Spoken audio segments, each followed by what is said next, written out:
In the headlines, custom intercepts container loaded with ammunition in Lagos. Family and friends of detained Kaduna journalist demands his release. Kano manufacturers face difficulties as they struggle to continue operations. And on the foreign scene, gas explosion kills 12 in Pakistan's Karachi. Hello and welcome to News Hour on Trust Television. I am Martia Umar.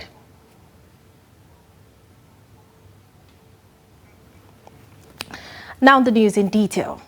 Officials of the Nigerian Customs Service attached to Tinkan Island Command on Friday intercepted a 1X40 fit container carrying arms.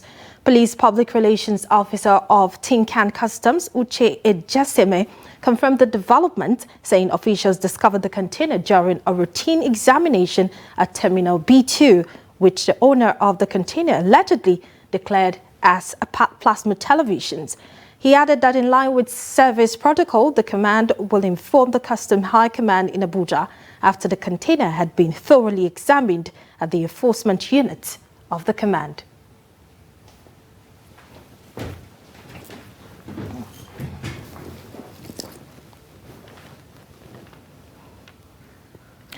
And now to Plateau State. The governor of Plateau State, Simon Lalong, has directed the total lifting of existing curfew in Jos North, Jos South and Bassa local government areas, earlier imposed on September 8, 2021 from 10 p.m. to 6 a.m. The governor gave the directive after a State Security Council meeting which held at the Government House, Rayfield Jos, where the council reviewed the security situation. Trust TV's Dixon Adama gives an update.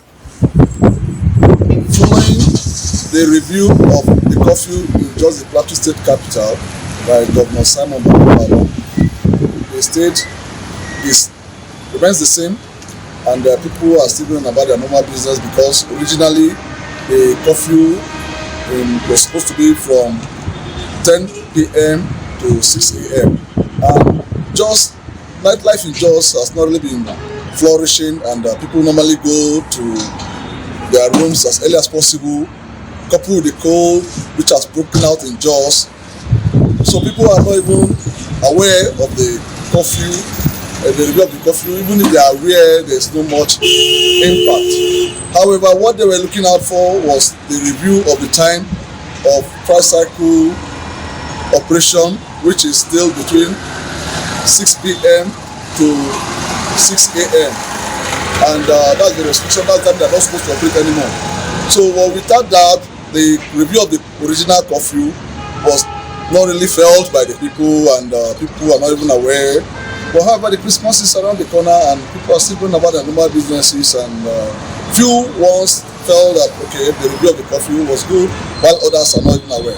However, whatever happens will still be let known by Trust TV. Dixon Salami Adama reporting from Jos. 5 weeks after his detention and arrest by the Nigerian police, family and friends of Kaduna-based journalist Luka Biniyat are calling for his immediate release and an end to persecution, which they claim is being orchestrated by the Kaduna State government. Trust TV's Segir Ibrahim reports. What do we want? El-Rufai accountable. These were the yearnings of friends, family and colleagues of Kaduna-based journalist Luka Biniyat, who was allegedly incarcerated on the orders of the Kaduna State government on the allegation of libel and cyberbullying against the Commissioner for Internal Security. Addressing members of the press at the NUJ Council Secretariat in Abuja, the president of the Southern Kaduna People's Union, Jonathan Asake, called for the unconditional release of the journalist, who also doubles as the public relations officer of Sokapo. We are here calling on the government authorities in Kaduna State that are responsible for his continuous detention without trial to allow the courts to do their work and stop the persecution. We also call on the attention of the media practitioners, the civil society and international community to be on notice that free speech and the press freedom is under siege in Kaduna State.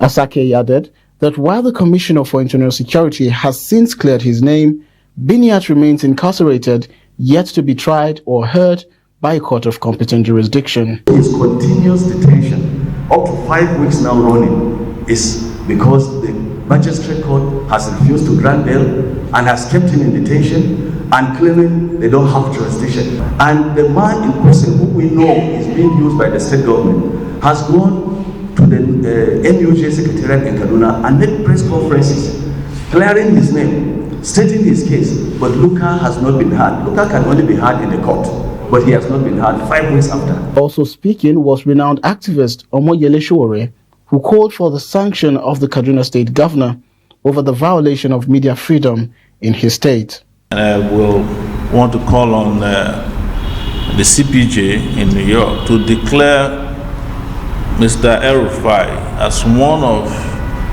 the major violators of media freedoms around the world. Until we start getting these individuals held accountable for their atrocious behaviors towards journalists, it will not stop. Family members of the embattled journalist appealed to the international community to intervene in the matter to enable the husband and father spend the holidays with his loved ones. I've been going through a lot psychologically because every night I don't sleep. I always pray for him. I imagine a lot of things in my head in the night. And when I go there to visit him and he comes out, that is when I have a little peace. So I'm doing safe feeding. I don't want him to eat something and I will hear that the process of this, so something happened to him, he's sick. I don't want that.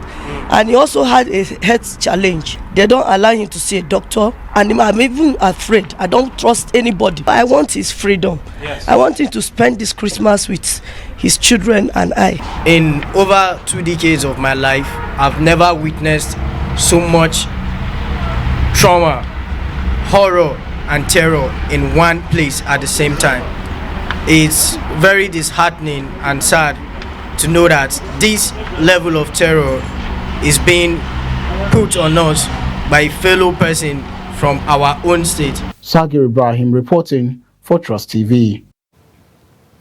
And speaking to us about press freedom, a columnist, a journalist and a public affairs analyst, Ibrahim Muhammad. The concept of freedom, press freedom in Nigeria, we can confidently say it's a matter of rhetoric. Well, we all know that 1999 Constitution, Section 39(1) guarantee press freedom. But there have been covert and many policy and even on economics indirect strangulation of the media in Nigeria. Well, you can't talk of press freedom then if you don't marry it with the circumstances, with the environment in which the press actually operate, which is very, very unfavorable to press freedom in Nigeria. Well, apart from the physical, there are also policies, intimidation and economic strangulation of the media that make operation of the media virtually indirectly in the hand of control of government machineries. I can agree that Freedom of Information Act brought by the government to access public information actually also contradict the issue of Official Secret Act that actually also prevent the same government machinery from giving you certain information. So it has been a very difficult terrain when you talk of the press freedom in Nigeria. Well, you can categorize it on the three bases. First, you look at the establishment and the control of media. Then you look at the journalists, the practice of the journalism. I will now look at the impact of the reportage, of media reportage and government policies. So on this three level, the media has done very well, but in a situation where you don't have I put the word pure, independent and pluralistic media to be able to hold government accountable without any fear of consequences, either on the economic or physical or policy intimidation. So press freedom in Nigeria is still more of a rhetoric that a practice as you used to know in other Western. And elsewhere, the Archbishop of the Lutheran Church of Nigeria, Reverend Musa Philibus, has called on government to intensify efforts in creating a conducive environment that will allow young Nigerians unleash their creativity and also fend for themselves to curb illegal migration. The Archbishop, who is also the president of the Lutheran World Federation, noted that the issue of illegal migration has contributed to soiling the country's image globally. The report. This event is put together by Symbols of Hope, diaconal arm of the Lutheran Church of Christ in Nigeria. 22 young persons selected from 9 dioceses of the church in the Northeast have just concluded training on small-scale business and are here being issued with economic starter packs. The intervention by this charity, Archbishop Philibus, say is the church's own modest contributions to nation building, aimed at addressing the problem of illegal migration and human trafficking affecting the country, particularly the younger generation. The government must intensify its own efforts in taking responsibility in creating an environment that will enable people to be creative and find a way of fending for themselves. Even when government is not able to provide opportunities for employment, cannot employ everybody, but the government can create that environment in which people can invest, can do their little businesses. What do I mean? There must be peace, there must be empowerment, there must be good education, there must be training. These are all responsibilities that the government needs to take to ensure that people are able to live in peace and safety and fend for themselves. However, the country director, Symbols of Hope, Reverend Emmanuel Gabriel, behind this charity, said Nigerians of late are facing intense pressure to leave the country due to negative push factors. He explained that the charity in tackling potential migration in young persons has empowered over 300 to fend for themselves and also educated millions of Nigerians on the risk of illegal migration and the evil of human trafficking. Human trafficking and irregular migration is a silent pandemic. Silent pandemic because it is killing and maiming young people on daily basis in their thousands or hundreds of thousands. And as a church, we are saddled with the responsibility of protecting the dignity of human lives and doing all that we could to save human lives. From the office of our Father, both as the Archbishop and as the President of the Lutheran World Federation, this initiative has saved so many lives and is still doing that today. Calling on the youth especially that no one should believe in human trafficking, because one of their objectives is to fight human trafficking and to fight illegal movement of people from one place to the other. So don't believe that you can't start better or greater things where you are. You can always do better even from where you are, because this has really helped me to understand that I don't need to travel out of my fatherland before I can make it in life. It's actually from within you that you can discover the best thing for your life. And now to electoral matters. Some Nigerians are concerned that the president has delayed in signing the Electoral Amendment Bill into law before Sunday, the 19th of December. For most Nigerians, the bill, when signed into law, will strengthen democracy in Nigeria. Recall that on November 9, the Senate and House of Representatives passed into law the amendment with most topical items: the adoption of direct primaries and internal political parties, the use of technology in the conduct of general elections in Nigeria. So to talk about the Electoral Amendment Act bill, we are being joined by Dr. Abubakar Kairi. He is the Dean of Student Affairs, University of Abuja, and he's a public affairs analyst. Thank you so much for joining us. Thank you for having me, Martia. All right. The president, is not news that he has not signed the electoral amendment bill into law. And we're expecting that maybe tomorrow it will be signed, but tomorrow is Sunday. So what does this say about a president who pledges to give Nigerians credible elections? Exactly. It is quite strange. President Muhammadu Buhari has said it repeatedly that he's committed to electoral reform. And if he truly so, then it is really shocking, absolutely shocking that he has not assented to the amended Electoral Act. This is something that a number of Nigerians, some people say most Nigerians, have been clamoring for, and indeed there are some fundamental provisions in the amended Electoral Act that are clearly going to reform the electoral process.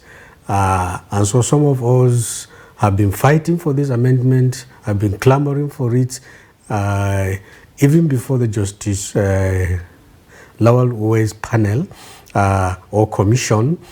And when Buhari came, right from 2015, he has been making commitment that he was going to do something about the electoral reform. Unfortunately, however, he has not done so. We can clearly remember that shortly before the 2019 election, there was an amendment. There were all sort of hues and cries, expectation, and time came to pass. He did not assent to the amendment for some sundry reasons. But this time around, I think the clamor or the crescendo of the clamor is even much higher. The expectations are much higher, both within and outside the country. And therefore, it is absolutely shocking that less than 24 hours before the constitutional expiration of the period, he has not assented to the amended act. So do you see the president assenting to this bill tomorrow? Well, I'm not a soothsayer, but I think it will be surprising if he does. If he really wants to do it, he would have done it earlier than now. Except if he wants to surprise Nigerians, and I think traditionally Buhari has not been in the habit of surprising Nigerians. Again, my skepticism is premised upon the fact that there are strong forces and influences that have been stoutly resisting changes within the Electoral Act. They are afraid, so to say, of certain provisions in the Act, particularly the issue of direct primaries and the issue of electronic transmission of votes.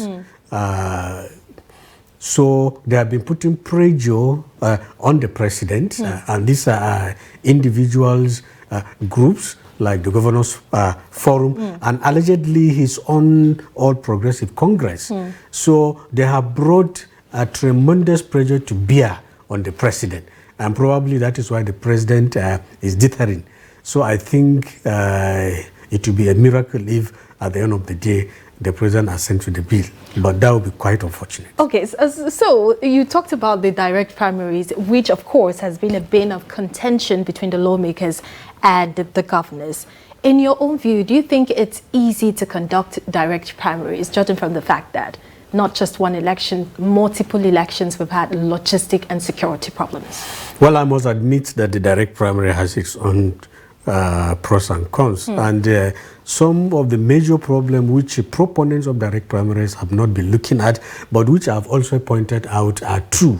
One, direct primaries cannot be successfully conducted unless and until the parties have register of their members. And we all know that the parties are notorious for not having this register, particularly credible register of voters. Of members. So, and if the parties don't have register of their members, then it will be very, very difficult to have credible direct primaries. That is on the one hand. On the other hand, of course, has to do with ensuring that the primaries are conducted without violence, confusion, and the kind of organized chaos that we are used to seeing. In a typical Nigerian way, it is quite possible that those who do not think that they can win the primaries at any point in time may engineer it to be disrupted. So there is no guarantee that, as we have seen before now, that these so-called direct primaries cannot be disrupted. On the other hand, however, if the primaries can really be organized, they are a better expression of democracy, because what the direct primary means is that all registered members of a political party participate in deciding or determining who contests for which positions in the party. So it's a two-way thing. And don't forget, the entire hula baloo is predicated on some tussle between major groupings, particularly within the ruling All Progressive Congress. I'm talking of the governors and the legislators. Most of the legislators are afraid that if the indirect primary or the culture of having both direct and indirect primary is sustained, that it will be the end to their political aspirations. So what they are fighting is an existential threat to their own political future. Because as it is now, the governors are very, very powerful. They control the parties at all levels, at the polling unit level, at the local government and state level, and they determine who gets what. The legislators are determined to ensure that these kinds of powers are curtailed. So it is a tussle between two groups who are very, very powerful, and all of whom are looking at their political future, not necessarily the future of democracy in Nigeria. Apparently, there's a face-off between the lawmakers and also the governors as relates to the direct primaries. But if we need this to work, there has to be a compromise. So in your own view, what's the compromise now between this face-off? Well, I think even though politics, one of the definitions of politics is it is the art of the possible. No matter how bad a situation is, politicians have a way of reconciling their differences, have a way of sitting together to jojo and settle issues.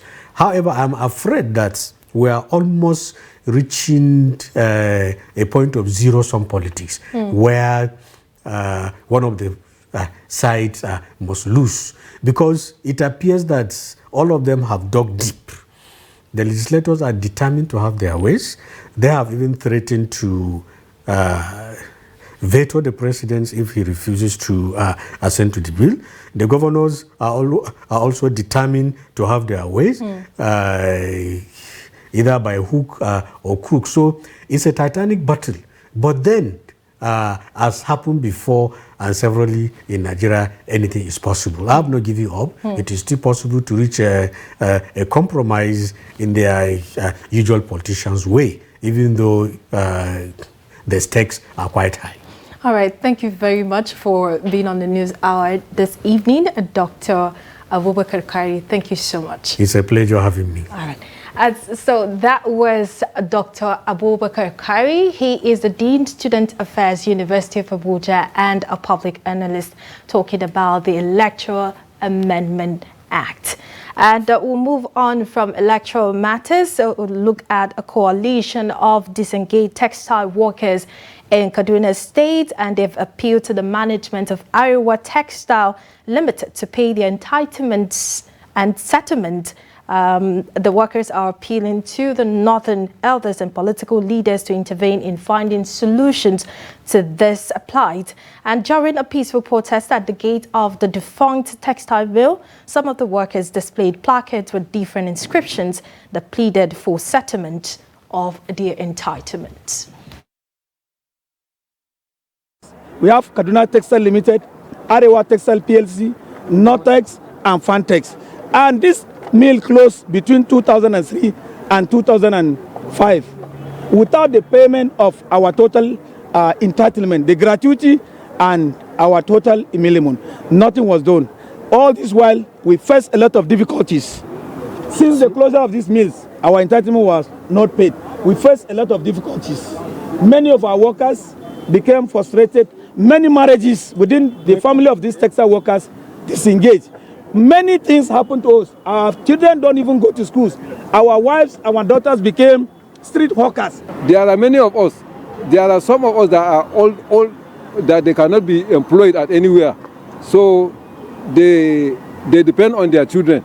Some of the children are hawking, and our women, some of them, if they are lucky, they get something to be buying firewood and sell, or granite, and so on and so forth. Rather because of the notice that we saw on the board here, that they are going to demolish the company, and yet our entitlement is still here. They never pay us. At a man of 70 working in night security of 3,000 naira who cannot feed my grandchild, are still upkeeping. When we are doing something, God will direct my destiny helper to locate me. In fact, our greatest surprise is on the executive governor of Kaduna State, Malam Nasiru El-Rufai, whom some of us here, between 2015 and 2019, we fought at him. Today, Malam Nasiru El-Rufai is saying he revoked the landed, the CFO of Arewa Textile, and some other means, which we are saying, please let him revisit his wage. We are saying no to that, because Arewa, Nortex, Ketel, Fantex, they are standing, the building here is just like a collateral to our entire...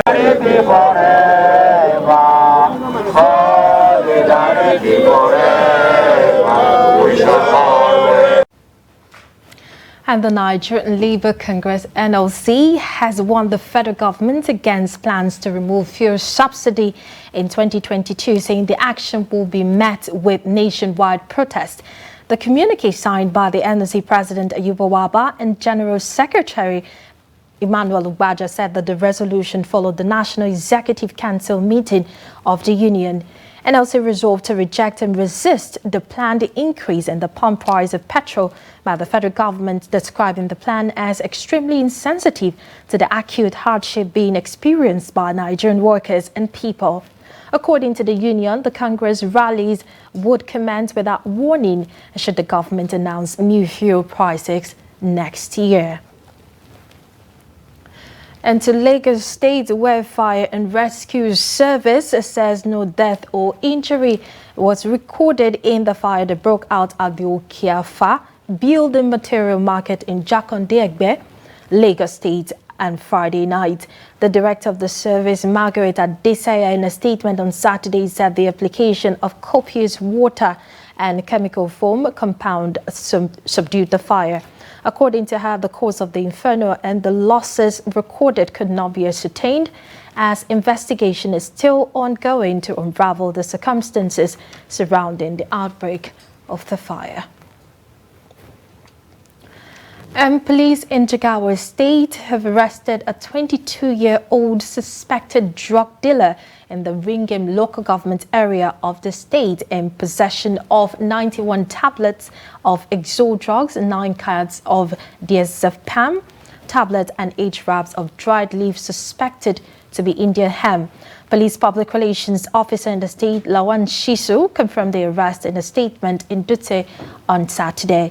According to him, 11 other suspects were also arrested when the police raided criminals' hideouts and black spots in Meigatari and Kiwa local government areas between December 10 and 12.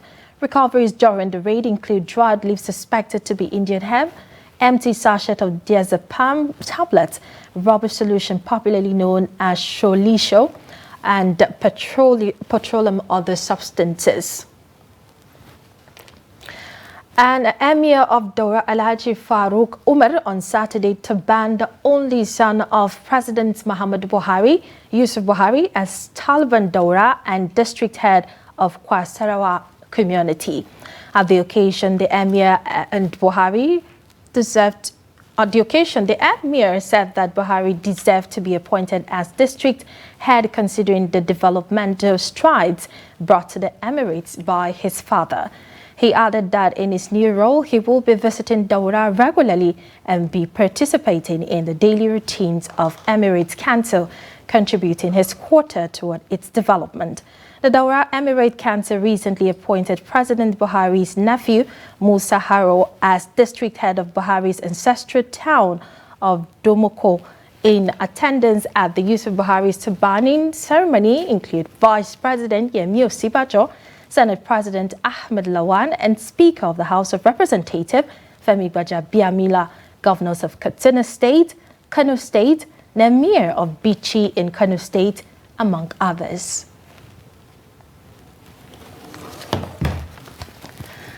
You're still watching the News Hour on Trust Television. Coming up after the break.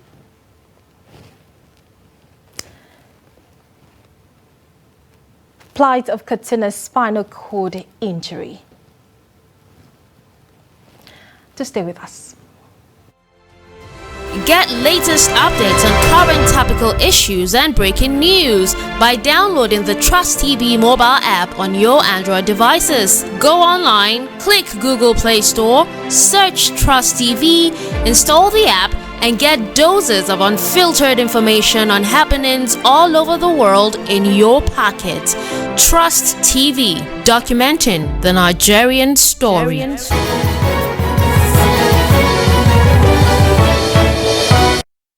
Welcome back. You're still watching News Hour on Trust Television.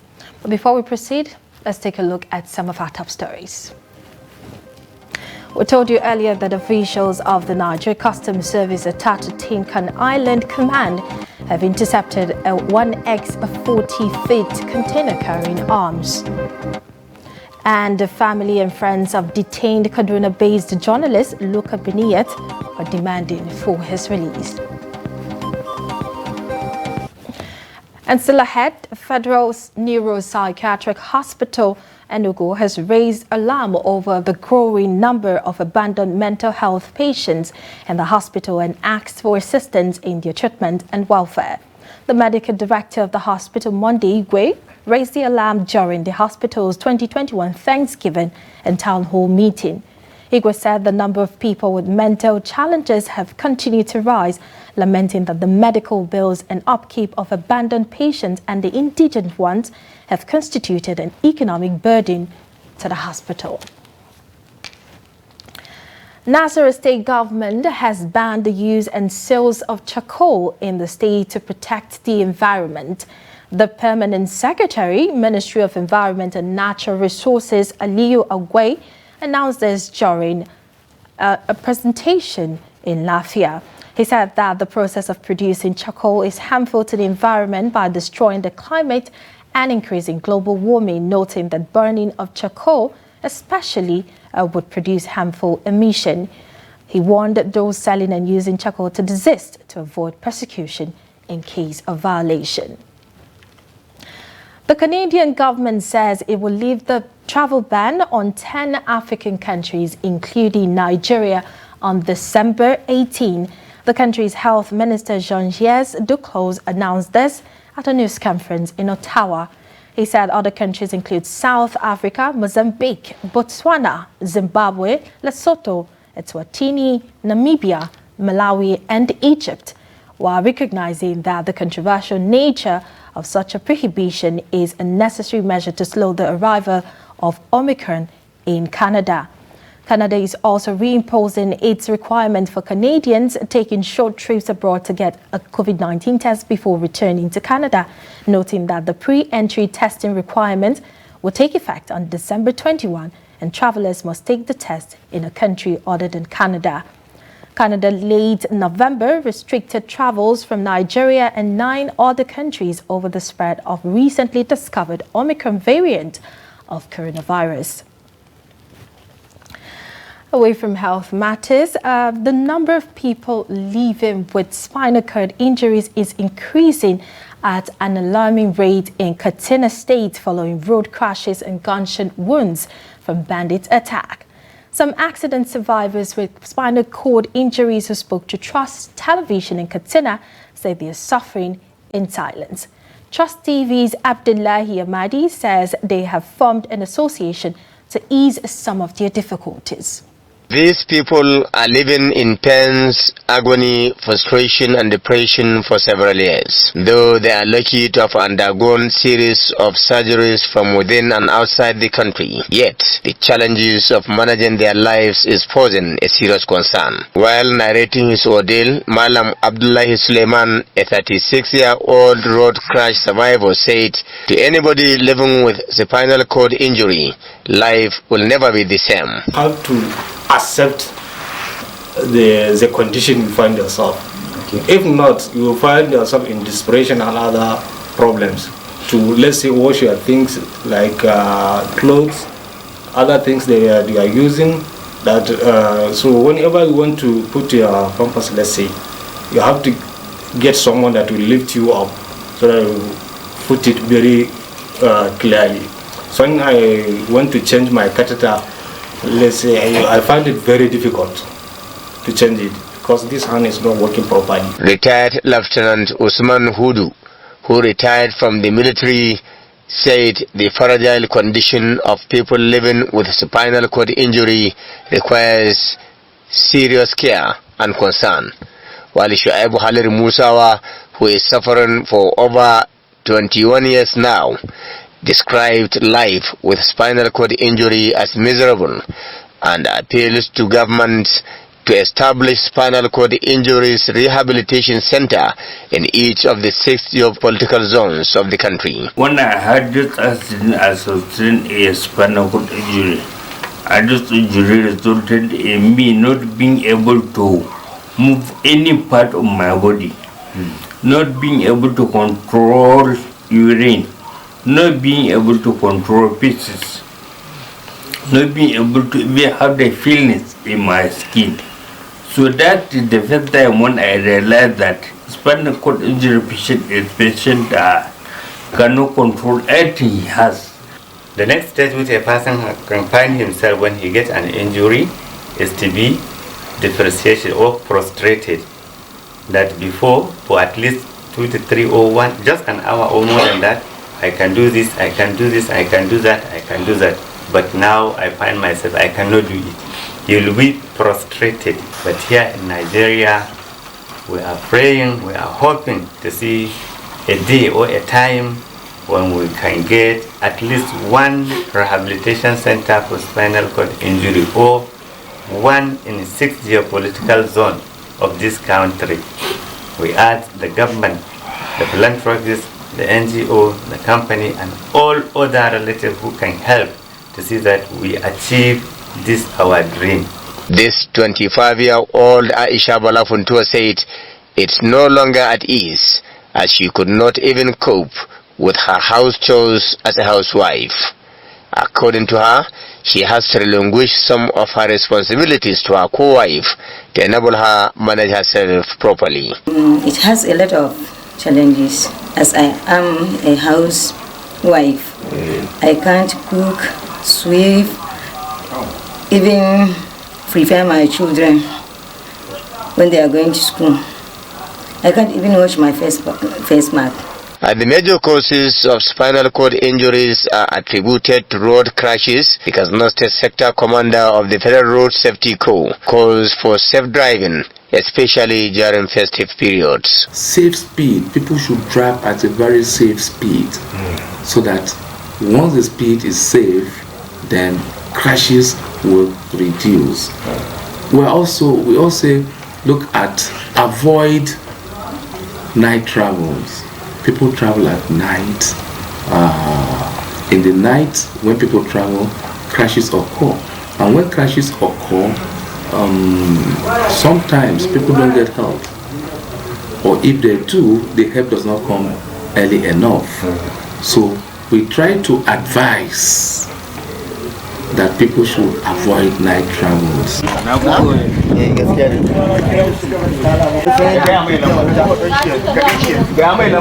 In Katsina, Abdullahi Ismaamadi reporting for Trust Television News. The Resource Center for Human Rights and Civic Education has urged the Nigerian government to allocate more resources towards revamping the nation's art and tourism sector. Speaking during the commencement of a training exercise for regional inhabitants of the Federal Capital Territory at the Ushafa Cultural Poetry Center in Abuja, the Executive Director of the center, Ibrahim Zikrullahi, stated that it has become urgent for the government to increase its intervention in the nation's art and culture industry to preserve its rich culture and heritage. The life wire of the people. Take away their culture, completely they are finished. We feel very strongly that this is one of the important means of survival, means of livelihood for a number of original inhabitants. That is why we are investing on it. Everything that is done here is manually. And we feel that very strongly that if the government really want to support, that these are things that they can get at the tip of their icebergs. The essence is to train the trainees. We're going to do it in 4 batches. The first batch is to train a group of 20 people, and these 20 people will cut across 10 different zones in FCT. Our aim is at the end of the project, instead of having just Ushafa Poetry Center, we want to have 10 different poetry centers across the FCT. At the end of the project, we are looking at training over 250 original inhabitants of Abuja. After training them, yes, we are going to advocate to federal government to come to their aid to empower them. Still News Hour on Trust Television. We'll go on a break, but we'll be back in a bit.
Welcome back. Thank you for staying. Despite the effect of COVID-19 global pandemic on the Kano State industrial sector, some manufacturing factories are still managing to operate at about 20 to 30% capacity. In this second part series of Trust TV's special feature on Kano's industrial development, Idris Jibrin takes a look at the state's industrial production capacity. Hussaina Ahmed manages a small oil processing mill. With few machines and workers, she can only operate based on the availability of her raw materials, while this plastic processing factory is operating a little above 60%. High rates of electricity tariff is very high, and also we have challenges of social amenities. Before to come to this factory, definitely you see our roads. We have bad roads. And also we have challenges of lack of raw materials due to COVID-19. Because most of the granite, I'm producing granite, I'm manufacturing granite oil and the cottonseed oil. All these products, the raw materials is not from Kano.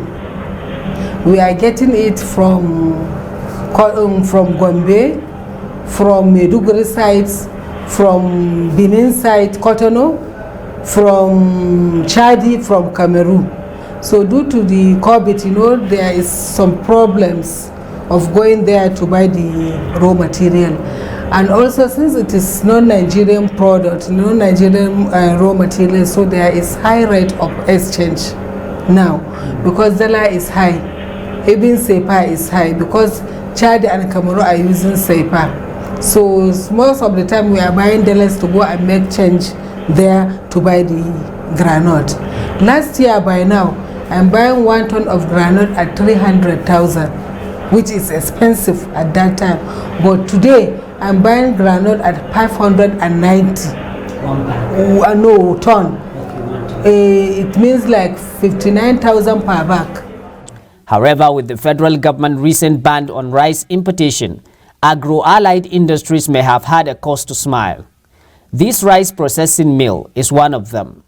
With a significant number of workforce, modern rice processing equipment, and uninterrupted supply of raw materials, things appeared to be moving well for the rice processors, just like this flour mill processing factory, which operated at about 90% capacity, having a modern machineries and a relatively steady supply of raw materials.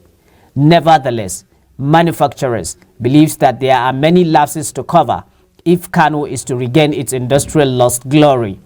Doing business in Kano has relatively a lot of challenges. Challenges being that we are in the hinterland, and the infrastructure from Lagos to here is very poor, so there's no rail infrastructure, there's no, the road infrastructure is very bad as well, so a truck would leave Lagos, it would take somewhere between 2 to 10 days on the road before it arrives here, depending on the problems they face on the roads. So this is very, very difficult because even diesel has to come from Lagos. So everything that has to come to us has to come to Lagos, and then additionally the cost of that transportation gets added onto the cost of the products, making it uncompetitive if we look at the price of products that is already manufactured at the port cities. Challenges are there, and like in any other aspect of life, there is bound to be challenges.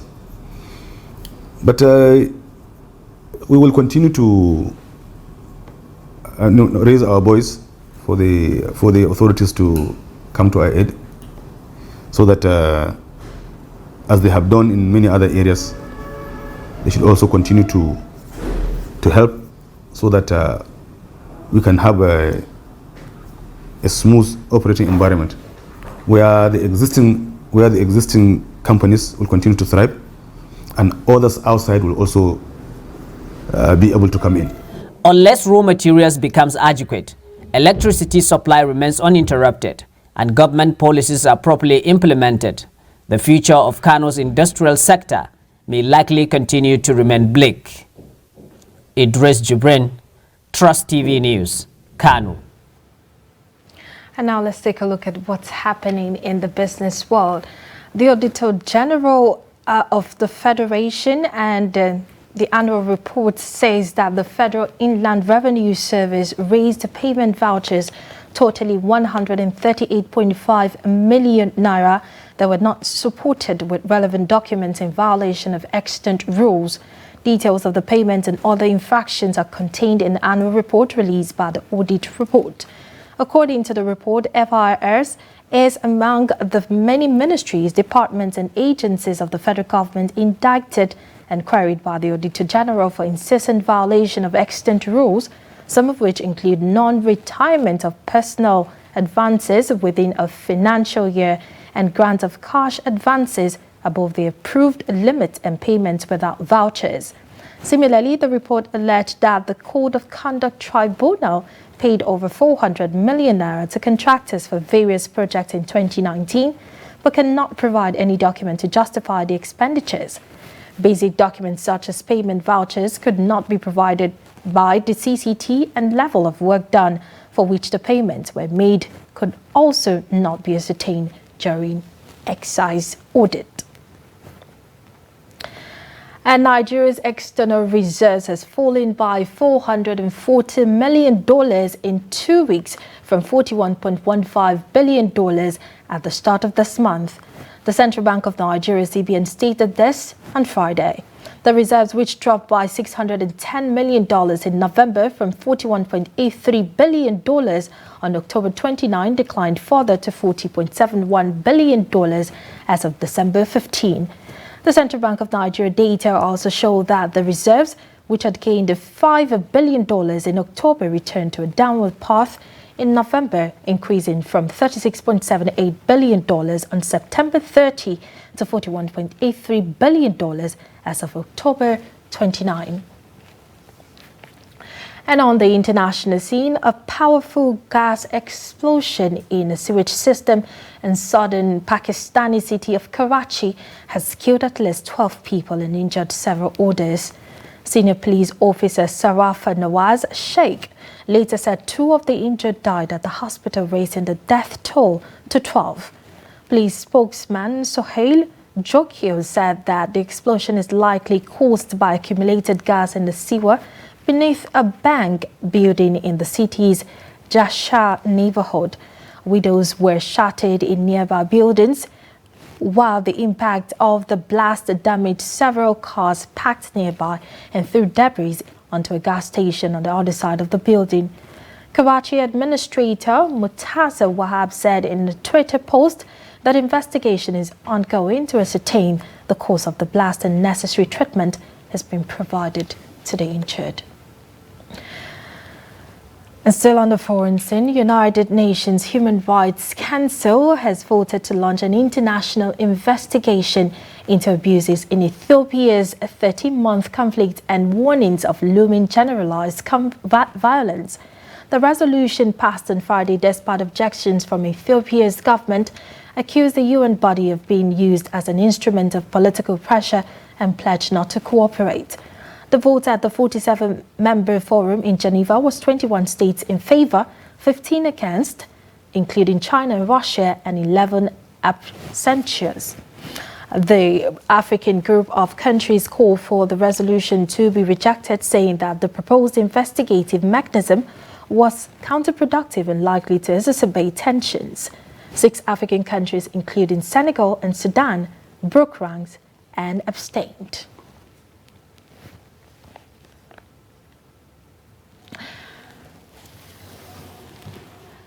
And then on a lighter note, as China lowers a railway begins operations, a group of lower overseas students in China take the railway visit to an elephant protection center in Kunming, China, where they have close contact with elephants. Take a look.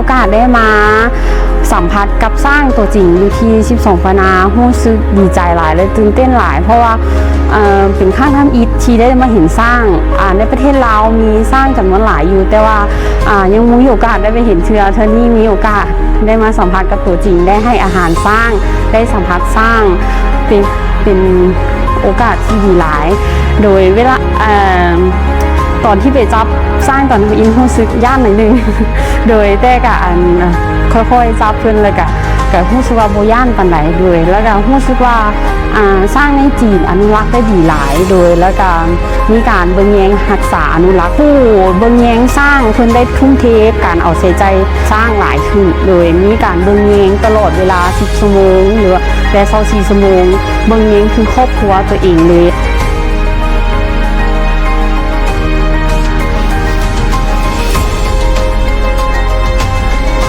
การเป็นปัวของสัตวแพทย์ของคนจีนที่เอาใจใส่บ่ระบัดสร้างแล้วก็บ่ได้จำแนกแยกว่าเป็นสร้างของประเทศลาวบ่สร้างของประเทศจีนบ่เพิ่นมีความกระตือรือร้นในการเป็นปัวและรักษาจนดีหลังจากนั้นก็ปล่อยคืนสู่ธรรมชาติ เฮ็ดให้ธรรมชาติอยู่ในคงเขตนี้หันอุดมสมบูรณ์และสร้างเบิ่งในตัวสร้างหันจะมีความตุ้ยอุดมสมบูรณ์ใหญ่เติบโตได้ดีข้าพเจ้าคิดว่ายังมีหลายอย่างที่เราต้องทำเรียนรู้จากประเทศจีนจากสัตวแพทย์อยู่ในที่เรามาเว้าเรื่องสัตวแพทย์ค่ะมีหลายอย่างที่เราต้องได้เรียนรู้แต่ปัจจุบันนี้ทางพวกเรายังบ่มีโรงเรียนสร้างบ่มีศูนย์อนุรักษ์สร้างศูนย์ปิ่นปัวในอนาคตบ่แน่ว่าอาจจะพาลูกหลานเข้ามาเที่ยวในแคมป์สร้างอยู่ตัวนี้นี่มาเบิ่งวิธีการปิ่นปัวของสร้างเป็น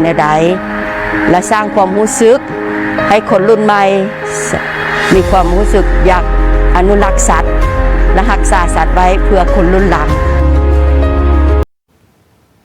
That was a beautiful experience, an experience of a lifetime, if you ask me. And that wraps up the news hour on Trust Television tonight. Thank you for being a part of the news hour. Follow us across all social media platforms for more updates. I am Martia Umar. Thank you for staying with us.